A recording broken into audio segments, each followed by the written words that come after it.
Okay, सबसे पहले बात करते हैं। देखिए, जब आप रेविट को ओपन करते हो आपके सामने ये कोई एक स्टार्टिंग इंटरफेस आता है। आपका ये इंटरफेस बेसिकली दो कैटेगरीज में ब्रेक है।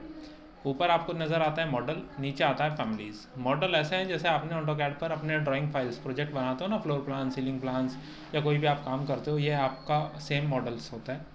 दूसरी चीज़ आती है फैमिली, जैसे आप ऑटोकैड में ब्लॉक बनाते हो, अपनी नीड के अकॉर्डिंग आप इंसर्ट कर देते हैं। सेम वही प्रोसेस होता है यहाँ पर as a family. But family Revit के अंदर दो कैटेगरीज होती हैं फैमिली की। इन जनरल तो हम लोग फैमिली पढ़ते हैं जैसे ब्लॉक की तरह होता है लेकिन फैमिली को दो पार्ट में ब्रेकअप किया जाता है, दो कैटेगरीज में। फैमिलीज़ की दो जो कैटेगरीज होती हैं वो हमारे पास हैं। एक को हम बोलते हैं सिस्टम फैमिली, और दूसरी चीज़ हमारी कहलाती है कंपोनेंट फैमिली। ये दो कैटेगरीज में हम लोग फैमिली को ब्रेक करते हैं। जैसे आप लोगों ने कुछ क्लासेस अटेंड की हैं, तो कोई बता सकता है डिफरेंस सिस्टम फैमिली और कंपोनेंट फैमिली में क्या फ़र्क होता है? सिस्टम में सब आ जाता है। सब मतलब प्लम्बिंग डिफॉल्ट सारी सर्विसेज जो होती हैं सर कंपोनेंट में डोर्स वगैरह विंडो वगैरह सब आ जाती है। और सिस्टम में क्या आता है? इसमें सर मतलब आपके अकॉर्डिंग ये बिल्डिंग सर्विसेज आती है इसके अंदर, सिस्टम के अंदर। हाँ जी, हमने फैमिली की कैटेगराइजेशन पूछा है, आप गलत डायरेक्शन में ले गए हैं। देखिए, आप लोगों ने सभी ने रेविट आर्किटेक्चर का कुछ बेसिक्स ज़रूर किया है, उसमें आपने वॉल पढ़ी है वॉल। क्या आप वॉल विदाउट प्रोजेक्ट सेव कर सकते हो एज ए कंपोनेंट? क्या लगता है? प्रोजेक्ट भी सेव बट क्या वो वॉल होगी? क्या वॉल कमांड यूज होगी उसमें? वहाँ तो आप एक्सट्रूड करके बनाओगे, जैसे हम ऑटोकैड में एक्सट्रूड कर देते हैं। क्या वॉल कमांड यूज हो सकता है वहाँ पर? देखो, फैमिली को हम दो कैटेगरीज में ब्रेकअप करते हैं। One is system, second one is component family. जैसे फॉर एग्जांपल वॉल है, wall as a individual element आप सेव नहीं कर सकते, वो सिस्टम फैमिली का पार्ट है जो प्रोजेक्ट के साथ ही सेव होगा। लेकिन अगर वॉल के अंदर लगने वाला डोर आपको सेव करना है, वो as a individual component save हो सकता है, so that is component family. अगर डक्ट है, डक्ट सिस्टम फैमिली का पार्ट है, लेकिन डक्ट की जो फिटिंग है वो कंपोनेंट का पार्ट है। अगर कोई पाइप है, वो पाइप सिस्टम फैमिली का पार्ट है, लेकिन पाइप फिटिंग्स कंपोनेंट का पार्ट है। पाइप आप बनाते जाओगे ना, कमांड एक ही है, आपने डायमीटर सेट किया, पाइप बना दिया, कितनी भी लेंथ आप ले सकते हो। कंपोनेंट का मतलब वहाँ फिक्स है साइजेस, इन्फिनिट लेंथ नहीं है, वहाँ आपको ऑप्शन नहीं मिल रहा है साइज सेलेक्ट करने का। ठीक है, आप मॉडिफाई कर सकते हो। तो दो कैटेगरीज में आप फैमिली को कैटेगराइज करते हो, one is system family, second one is component family. System family में वो चीज़ आती है जो प्रोजेक्ट के साथ ही सेव होती है, आप इंडिविजुअली सेव नहीं कर सकते। कंपोनेंट फैमिली में जो आप इंडिविजुअल कंपोनेंट सेव करते हैं। तो यहाँ जो आपको फैमिली कंपोनेंट्स नज़र आते हैं नीचे, ये सब कंपोनेंट फैमिली का पार्ट होते हैं, ना कि सिस्टम फैमिली, क्योंकि सिस्टम फैमिली को आप अलग से सेव कर ही नहीं सकते। क्लियर? ओके। नाउ सेकंड, आपने देखा होगा कि हम यहाँ पर कुछ टेम्पलेट्स का यूज़ करते हैं प्रोजेक्ट पर काम करने के लिए। तो आप अगर आर्किटेक्चर मॉडलिंग पे काम करते हैं तो कौन सा टेम्पलेट्स यूज़ करते हो? डिफ़ॉल्ट जो सिस्टम में मिलती है हमें, या फिर हमें सब चूज़ करना पड़ता है कि हमें यूनिट्स किसमें, जैसे इंपीरियल हो गई। बेटे टेम्पलेट का नाम क्या होता है? Default metric. और अगर आपको काम करना है MEP का तो क्या करेंगे? Systems default metric. अगर आपको काम करना है स्ट्रक्चर का, क्या करेंगे?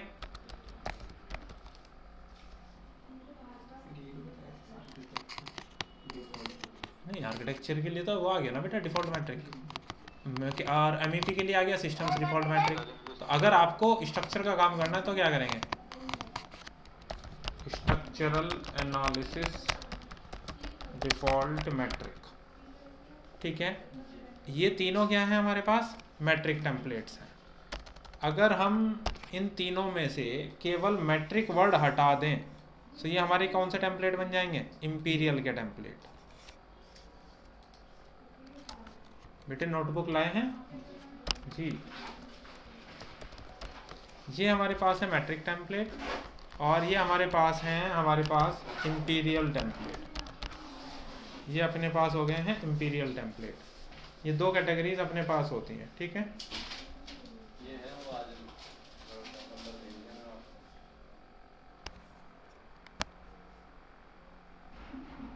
ये अलग है दोनों। वो नंबर अलग है, ये नंबर अलग है। तो इसका क्या है? इसका भी रेबिट है। तो ये ज्वाइन नहीं करेगा, एग्जीक्यूटिव ये ज्वाइन नहीं करेगा बैच। कह रहा सर लिंक भेज देंगे मैं तो ज्वाइन कर लूँगा। भेज देंगे, मैम के पास भेजा था है, मैम से भिजवा दो ना लिंक। मुझे नंबर सेव करना पड़ेगा। मुझे भेज दो, मैं भेज दूँ। हाँ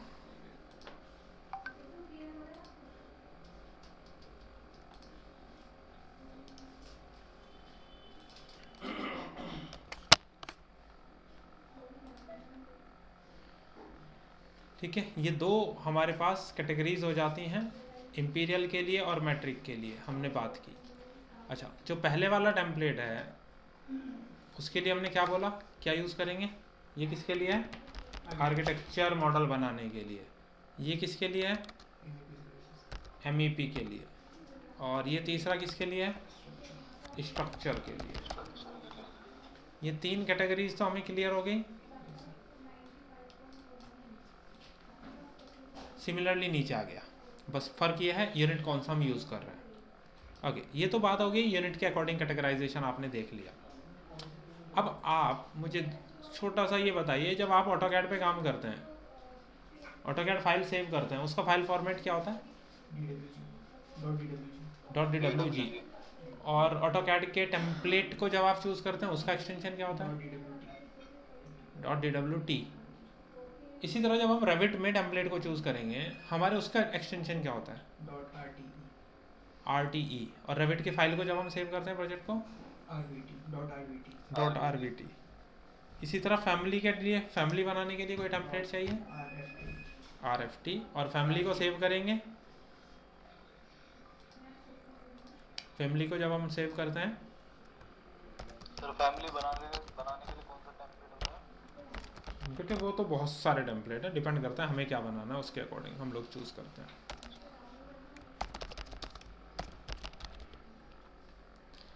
अब आपके पास दो चीज़ें आ जाएंगी, आपको रेविट के प्रोजेक्ट के अकॉर्डिंग हम बात कर रहे हैं या हम रेविट के फैमिली के अकॉर्डिंग बात कर रहे हैं। हमारे पास दो कैटेगराइजेशंस आ गए हैं। वो कैटेगराइजेशन हमारे पास क्या हैं? जैसे हम बात कर रहे हैं टेम्पलेट है, या हम बात कर रहे हैं हमारा मेन फाइल है। जैसे अगर आप रेविट का प्रोजेक्ट बनाने जा रहे हैं उसके लिए टेम्पलेट चूज़ करेंगे, so that is .rte। Revit family बनाने के लिए कोई टेम्पलेट चूज़ करेंगे, दैट इज़ .rft। अगर आप रेविट के प्रोजेक्ट को या मॉडल को सेव करेंगे वो सेव होता है .rbt फॉर्मेट में। और अगर आप रेविट फैमिली कंपोनेंट को बनाकर उसे सेव करेंगे वो सेव होता है .rfa फॉर्मेट में। ये फॉर्मेट्स आपको पता होना बहुत ज़्यादा ज़रूरी हैं, याद रखिएगा। इंटरव्यू में बहुत से क्वेश्चंस आपको इन्हीं टॉपिक्स पर मिल जाएंगे। ये जो टॉपिक्स हैं आपके पास हैं, file types, templates. File type सबसे ज़्यादा इंपॉर्टेंट होता है, बहुत बेसिक क्वेश्चन होता है इंटरव्यू में पूछने के लिए, लेकिन मोस्ट ऑफ द टाइम हमारे पास इसके आंसर्स नहीं होते, इसलिए इम्पॉर्टेंट होता है।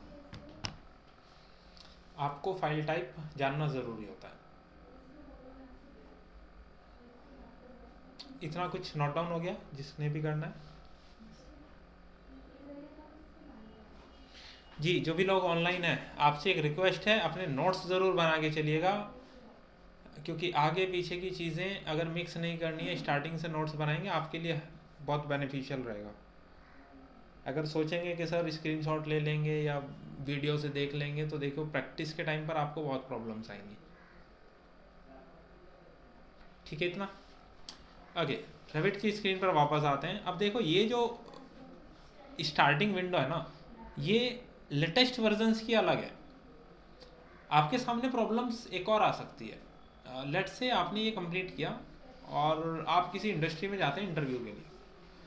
अब इंटरव्यू, अगर आपसे इंटरव्यू में टूल टेस्ट करा लिया जाएगा, दैट मीन्स आपको सॉफ्टवेयर पे कोई ना कोई टास्क परफॉर्म करके वहाँ दिखाना होगा। अब अगर आपको टास्क परफॉर्म करके वहाँ दिखाना होगा, इसका मतलब आपको रेविट को यूज़ करना होगा। अब वहाँ ऐसा तो नहीं है कि आप अपना लैपटॉप यूज़ करेंगे, वो कंपनी अपने सिस्टम पर आपको बैठाएगी काम करने के लिए। पता चला कंपनी के पास था 2017 या 2018 वर्जन, तो आपको उसी पे काम करना पड़ेगा। आपके लिए प्रॉब्लम्स हो सकती है। तो अगर आपको कोई ओल्ड वर्जन मिल जाता है तो आपको उसके भी इंटरफेस का थोड़ा आइडिया होना ज़रूरी है।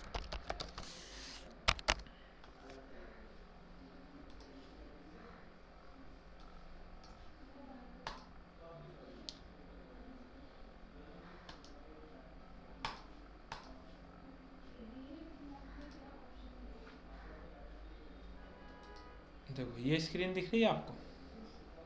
पुराने वर्जन्स में स्क्रीन ऐसी होती थी। दो ही कैटेगरी हैं, देखो एक लाइन है बीच में, ऊपर लिखा है प्रोजेक्ट्स, नीचे लिखा है फैमिलीज। बस नए वर्जन में क्या आया, प्रोजेक्ट की जगह मॉडल बोल रहा है, वो बात एक ही है। रेविट मॉडल या रेविट प्रोजेक्ट बात एक ही है। आपने ध्यान दिया होगा मैंने यहाँ पर लिखा था रेविट मॉडल या प्रोजेक्ट, तो कंफ्यूज नहीं होना है। रेविट मॉडल या रेविट प्रोजेक्ट बात एक ही है। आगे ना यहाँ पर प्रोजेक्ट्स में ओपन न्यू, यहीं पर टेम्पलेट आ जाते थे। ओपन और न्यू के नीचे ही टेम्पलेट सेट थे। बस ये जो टेम्पलेट के कंसेप्ट हैं ये आपके न्यू वर्जन्स में नहीं है। यहाँ टेम्पलेट न्यू पे क्लिक करने के बाद यहाँ आपको दिखाई देते हैं, वहाँ स्टार्टिंग विंडो पे सेट नहीं होते। बट पुराने वर्जन्स में आपके यहीं पर टेम्पलेट सेट हो सकते थे। हालांकि न्यू पर जाकर आप अंदर भी सेट कर सकते थे, ओपन कर सकते थे, वो एक अलग बात है, लेकिन नीचे भी सेट होते थे। ये सबसे बड़ा डिफरेंस है स्टार्टिंग विंडो के अंदर, और कोई खास डिफरेंस नहीं है। यहाँ पर आपको रिसेंट फाइल्स मिलेंगी as it is, recent projects या रिसेंट फैमिलीज। ठीक है, ओके वापस आ जाते हैं। देखिए मॉडल है, अगर मैं न्यू पर क्लिक करता हूँ तो आज भी यहाँ न्यू प्रोजेक्ट ही लिखा आता है, न्यू मॉडल नहीं आता।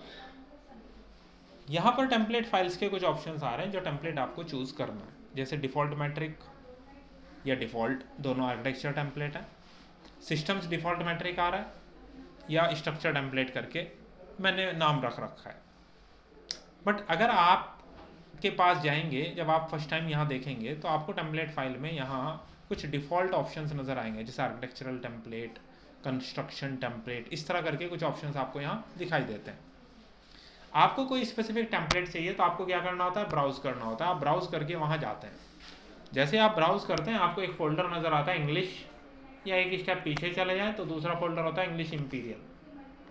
अगर आप इंग्लिश में आते हैं, आप यहाँ से व्यू को क्या कर सकते हैं, डिटेल्स में कर सकते हैं, आपको सारे नाम मिल जाएंगे।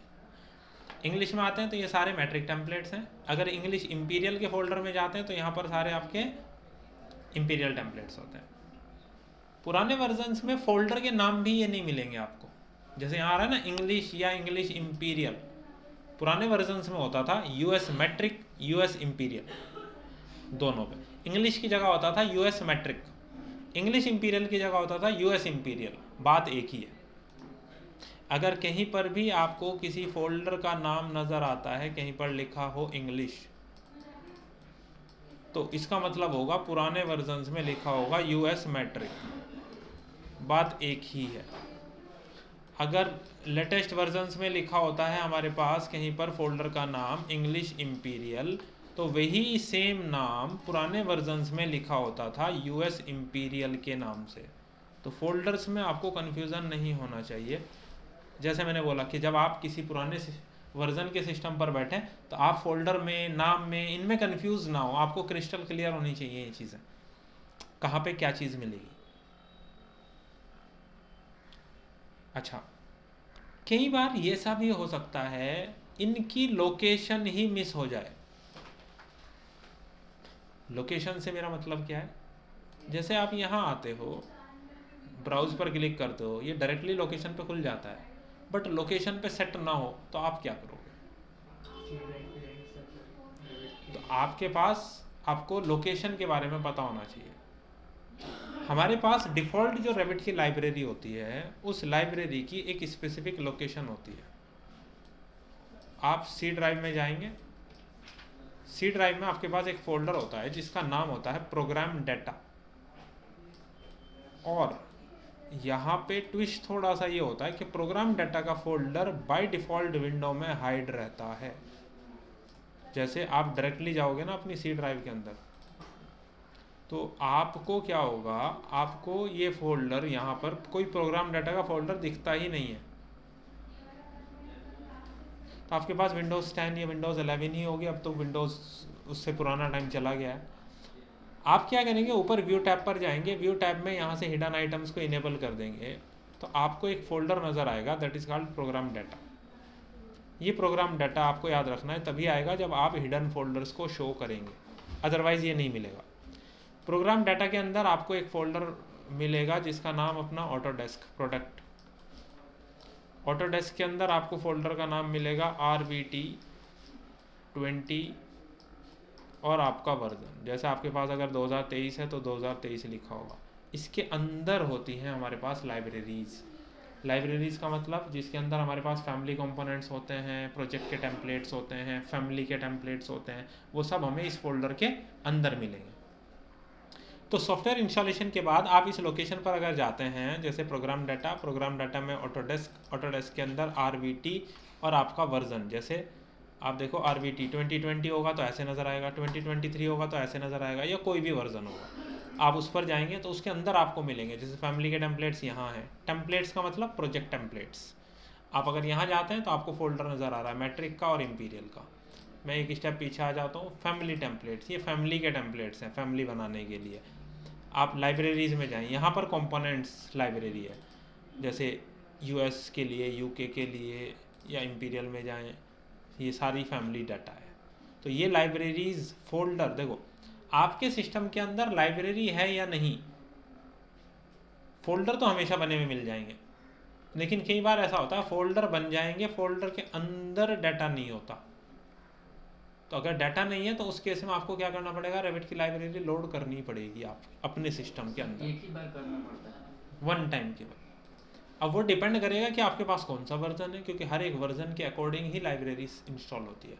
आप अगर अलग वर्जन की लाइब्रेरी इंस्टॉल करेंगे तो आपके लिए प्रॉब्लम्स होंगी। अगर किसी लोअर वर्जन की लाइब्रेरी डाल लिया तो वो हर बार अपग्रेड होगी, आपके वर्जन के अकॉर्डिंग ये प्रॉब्लम आएगी।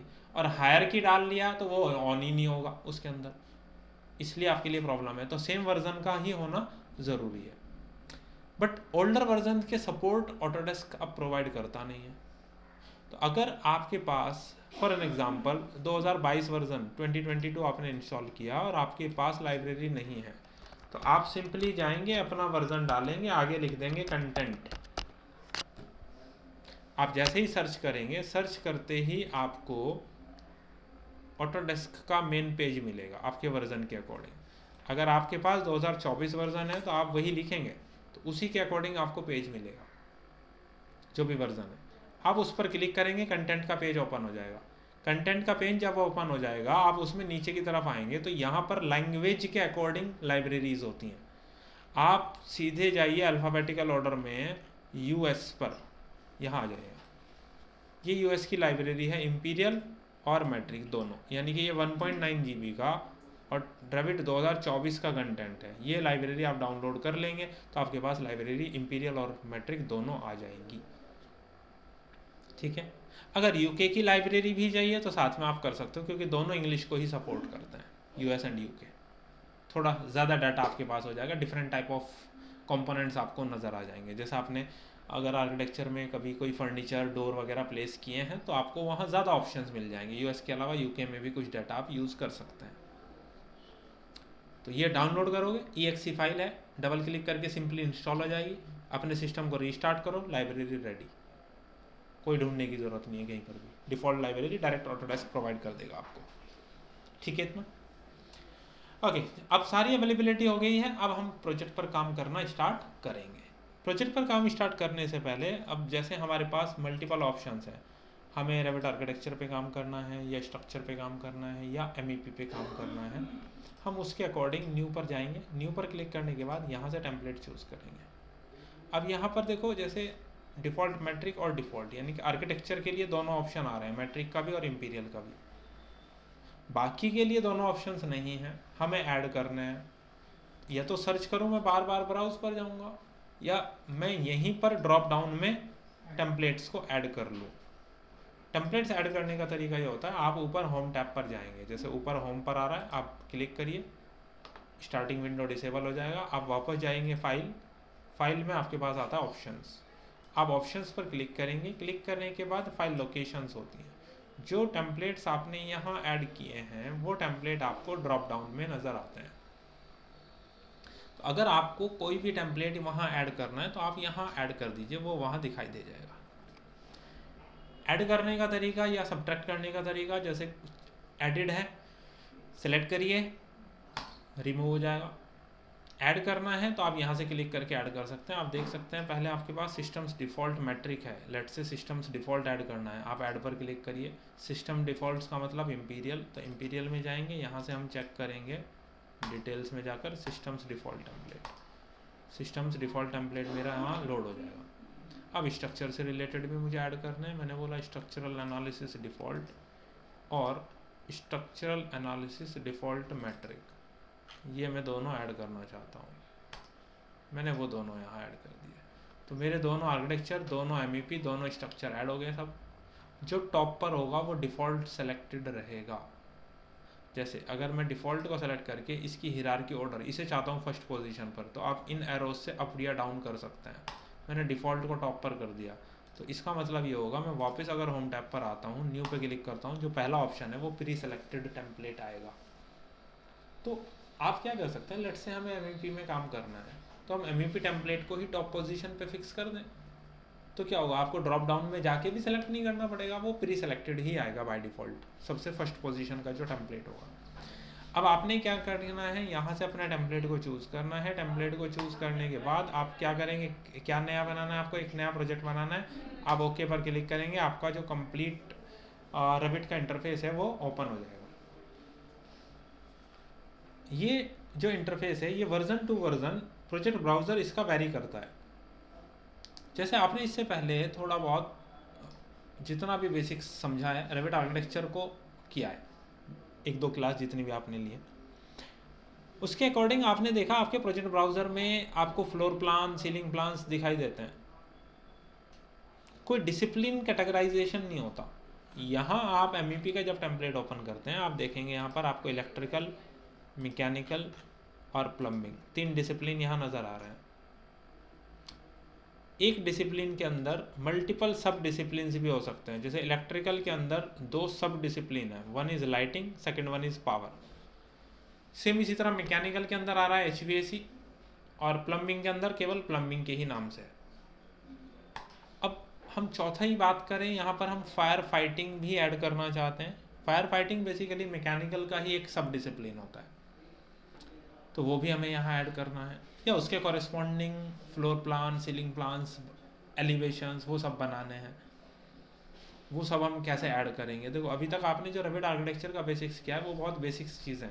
जब आप MEP पर मूव ऑन होते हैं तो वहाँ एकदम से चेंजेस आएंगे, क्योंकि आपको आर्किटेक्चर या स्ट्रक्चर मॉडल नहीं बनाना है, आपको उनकी रेफरेंस लेकर आर्किटेक्चर और स्ट्रक्चर मॉडल का रेफरेंस लेना है, काम MEP पर करना है।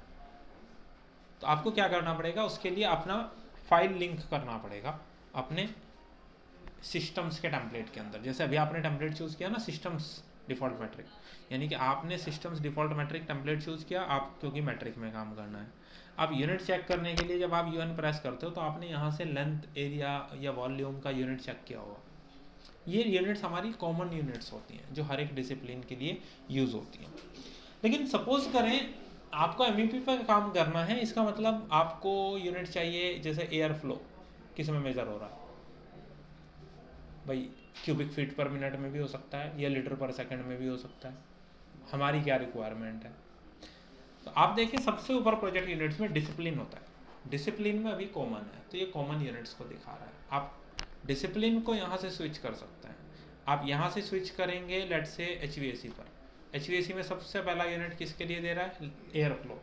एयर फ्लो यहाँ क्या दिखा रहा है, लीटर पर सेकंड में। आपको यूनिट चाहिए क्यूबिक फीट पर मिनट, आप यहाँ क्लिक करेंगे फॉर्मेट पर, आपने यहाँ से जिस यूनिट में यूज़ करना है, मुझे CFM में यूज़ करना है, सिंबल CFM आ गया, डेसिमल के बाद 2 प्लेस तक मुझे एक्यूरेट वैल्यू चाहिए, आप ओके करेंगे, आपका सेट हो गया।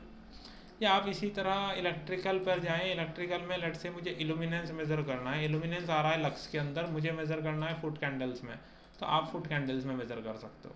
तो डिपेंडिंग ऑन कि किस कैटेगरी के, किस डिसिप्लिन के कौन से पैरामीटर की क्या यूनिट आपको यूज़ करनी है, वो आप डिसिप्लिन वाइज यूनिट सेटअप कर सकते हैं। क्योंकि आप MEP पर जाएंगे तो फिर MEP के यूनिट्स के बारे में हम लोग बात करेंगे।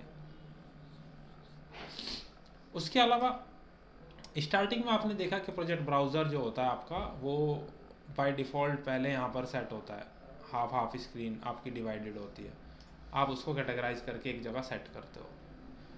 क्योंकि प्रोजेक्ट प्रॉपर्टीज टैब और प्रोजेक्ट ब्राउज़र के बिना आपने देखा कि प्रोजेक्ट पर आपका काम करना पॉसिबल नहीं है, क्योंकि यहाँ से आप पूरे प्रोजेक्ट को ब्राउज़ करोगे और यहाँ से उसकी प्रॉपर्टीज़ या उसके अंदर मॉडिफिकेशंस करेंगे। ओके, ये 4 आइकन्स होते हैं आपके पास एलिवेशन सिंबल्स। राइट में ईस्ट होता है तो उसके अपोजिट वेस्ट हो जाएगा, ये साउथ होता है तो इसके अपोजिट नॉर्थ हो जाएगा। तो east, west, north and south, ये 4 आइकन्स आपको यहाँ नज़र आ रहे हैं। यही चारों आइकन्स आपको अपने डिसिप्लिन के अंडर में भी नज़र आते हैं। एलिवेशन की कैटेगरी है, उसके अंदर दिख जाएंगे आपको ईस्ट, नॉर्थ, साउथ, वेस्ट। क्योंकि ये डिसिप्लिन वाइज है इसलिए प्लम्बिंग वर्ड ऐड है। जो कॉमन आपका इंटरफेस होता है जैसे डिफ़ॉल्ट, आप यहाँ देखेंगे वहाँ पर ऐसा कुछ कैटेगराइजेशन नहीं होता। ईस्ट, नॉर्थ, साउथ, वेस्ट, ये 4 एलिवेशंस आ गए। बाय डिफ़ॉल्ट आपने स्टार्टिंग में यही पढ़ा ना, आप किसी एलिवेशन पर जाएंगे, जाने के बाद सबसे पहले आप लेवल्स को सेट करते हैं, ये तो पढ़ा होगा आपने। अब सबसे पहले हम यहीं पर बात कर लेते हैं। जैसे आप लोग यहाँ आते हैं, सबसे पहले हमने यूनिट की बात कर ली, यूएन से आप यूनिट सेटअप कर लेंगे। यूनिट सेटअप के बाद आप क्या करेंगे, डायरेक्ट एलिवेशन पर जाएंगे। एलिवेशन पर जाने के बाद आपने क्या करना है, आपको यहाँ पर लेवल्स का सेटअप करना होता है। लेवल सेटअप करने के लिए किसी भी टेम्पलेट के अंदर आप जब जाते हैं, वहाँ 2 लेवल्स बाय डिफ़ॉल्ट होते हैं बने हुए, आपको बनाने की ज़रूरत नहीं है। बट अगर आपको उन लेवल्स के अंदर मॉडिफिकेशन करना है या कुछ और लेवल्स ऐड करने हैं तो आप कर सकते हैं with the help of level command. सबसे पहली चीज़ ये कि लेवल आपकी डिफाइन करते हैं बिल्डिंग की हाइट को या फ्लोर की हाइट को। एट द एंड फ्लोर की हाइट्स भी बिल्डिंग की हाइट है। तो किसी भी बिल्डिंग का या फ्लोर की हाइट कहाँ से दिखाई देती है, बिल्डिंग के बाहर से। अगर आप किसी बिल्डिंग में अंदर आ जाएं तो जिस फ्लोर पे आप खड़े होंगे केवल उस फ्लोर की हाइट देख सकते हैं, बिल्डिंग की तो हाइट नहीं देख सकते। दैट मीन्स अगर आपको अगर आपको लेवल्स क्रिएट करने हैं या मॉडिफाई करने हैं तो आपको एलिवेशन पे जाना ज़रूरी है। अगर आप एलिवेशन पे नहीं जाएंगे तो आप देखेंगे लेवल्स का कमांड भी डिसेबल रहता है, आप ये यूज़ नहीं कर सकते। आप एलिवेशन पर मूव ऑन करेंगे, मूव ऑन करने के बाद देखेंगे यहाँ पर लेवल्स आ जाते हैं। अब 2 लेवल्स बाय डिफ़ॉल्ट हैं। अगर आपको वैल्यू चेंज करनी है तो आप सिंपली यहाँ से वैल्यू को क्या कर सकते हैं, चेंज कर सकते हैं, कोई भी वैल्यू। नाम चेंज करना है आप नाम चेंज कर सकते हैं। लेकिन अगर आपको सिंबल इसका चेंज करना है एलिवेशन के लिए, ये जो सिंबल्स हैं आप सिंबल्स चेंज करना चाहते हैं, या ये सिंबल मुझे केवल राइट साइड में नज़र आ रहे हैं, मुझे ये सिंबल लेफ़्ट साइड में चाहिए, या मुझे लेफ़्ट और राइट दोनों में चाहिए, किसी भी तरह की रिक्वायरमेंट हो सकती है ना आपके पास। आप उसके लिए क्या करेंगे, लेवल्स को सबसे पहले सेलेक्ट करिए। लेवल को सेलेक्ट करने के बाद आपको प्रॉपर्टीज़ दिखाई देगा। प्रॉपर्टीज़ में एडिट टाइप का ऑप्शन होता है, यहाँ आ जाइए। यहाँ आने के बाद देखो सिंबल एट एंड टू, ये एक्टिव है। एंड टू मतलब राइट साइड, इनेबल्ड है, आपको दिख रहा है। अगर मैं इसे भी इनेबल करके ओके कर दूंगा तो लेफ्ट और राइट दोनों जगह नज़र आ रहे हैं अब आपको, एलिवेशन के सिंबल्स हैं। वापस एडिट टाइप पर जाता हूँ, ठीक है, लेकिन ये जो सिंबल है, सिंबल यहाँ आपको कुछ ऑप्शंस दिए गए हैं। Circle, level head, no bubble. No bubble का मतलब कोई सिंबल नहीं है लेकिन टैग्स आ रहे हैं, यानी कि लेवल का नाम और उसका एलिवेशन, आपको वो दोनों दिखाई दे रहे हैं। आप वापस से उसे सेलेक्ट करेंगे, वापस एडिट टाइप में जाएंगे, वहाँ 2 ही ऑप्शन है, या तीसरा ऑप्शन आपके पास है नन। नन करते ही कुछ नहीं आएगा, केवल लाइन आएंगी। लेकिन हमारी रिक्वायरमेंट यहाँ किसी और टाइप के सिंबल को ऐड करने की है। जैसा आप देखोगे मोस्टली प्रोजेक्ट्स के अंदर होता है ट्रायंगुलर सिंबल होता है एक। तो क्या रेविट डिफ़ॉल्ट और भी ऑप्शंस देता है आपको लेवल्स के सिंबल्स को रिप्रेजेंट करने के लिए। उसके लिए आपको इसकी लाइब्रेरी को चेक करना पड़ेगा। अब लाइब्रेरी की लोकेशन तो मैंने आपको बता दी, मैं आपको एग्जांपल दिखाता हूँ।